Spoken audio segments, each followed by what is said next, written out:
So with the Super Bowl coming up this Sunday, it's been announced that Snoop Dogg, he's bought back the rights to Death Row, which means he owns the brand name of it, not necessarily the music catalog. But this is still a big deal and pretty ironic too. It's almost like it's the circle of life type of situation, cause Snoop Dogg, he started his career on Death Row, and now he's a mogul of hip hop and he just bought the rights back. So it's kind of a happy situation, cause for a while it was a sad thing what happened in Death Row, especially when Suge was under control of it. He was on top of the world. He had Dr. Dre, Tupac, Snoop, the Lady of Rage, and I think Nate Dogg, he was signed to Death Row too, or at least heavily affiliated. But just of all their catalogs alone, it's worth hundreds of millions of dollars. And I definitely wouldn't have been surprised if the music generated over $1 billion. But Suge, he became the downfall of Death Row, with him always getting in trouble, going back to jail, and I believe he was forced to sell it because he went bankrupt. So that was really pretty much where the Death Row legacy ended right there, at least under Suge's control. But like I just said, now it's a big deal because Snoop, he just bought the rights back to it, and I definitely feel like he's gonna use this opportunity towards Super Bowl Sunday and halftime, because he's gonna be performing with the acts of Dr. Dre, Eminem, Mary J. Blige, and himself, and also Kendrick Lamar too. I almost forgot about him. There also might be a new song he's dropping that Friday too. I really don't know, but I feel like somehow some ways go tie into the Death Row thing. So on the NPR website, it says Snoop now owns Death Row Records.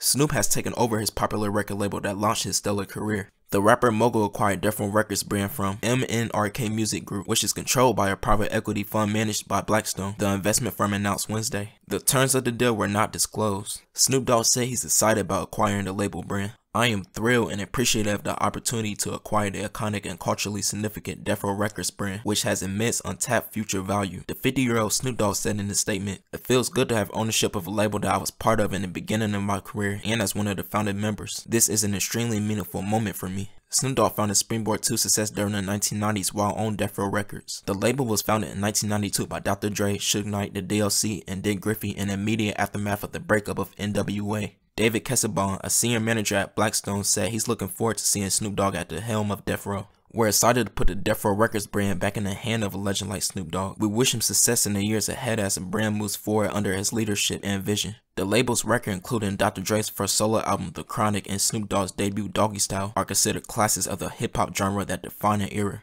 Tupac Shakur became the label's star artist later in the 90s before he was shot and killed. Shakur's death brought on a decline for the label, which led to decades of decline for Suge Knight. Knight lost Death Row after he went into bankruptcy in 2006. He served time in prison and had a knack for being near violence that eventually caught up to him. That's just a brief summary how Death Row Records came to be. So yeah, this is super exciting, especially if you're an old school hip hop fan. Cause for me, I love 90s hip hop rap. I feel like that was a peak of hip hop if you ask me. And Death Row Records, that's probably my favorite record label of all time. Cause you gotta think, Death Row, it has so many classic albums in a short amount of time. From 1992 to like 1996 after Pac died, I feel like that was the peak of Death Row. And like how the article said, and like how I said too, it's sad how the way Death Row ended. Especially after Tupac got killed, it went downhill from there. And for Snoop to be surrounded by that, all that negativity, there's probably so much pressure for him after Tupac died for him to deliver and carry Death Row on his back. And this was at a time before Snoop Dogg was known as Snoop Dogg. Like, he was a big rapper then, but now he's like a global superstar. But I just really want to know how Suge feel about this right now. I don't really think he feel a type of way towards Snoop. He might be even happy for him, but in the back of his head, I know he gotta be salty because he threw away millions and millions of dollars just to now end up in the position that he's in right now. But yeah, these are my thoughts and opinions on this whole topic. If you enjoyed the video, be sure to like and subscribe. Have a nice day.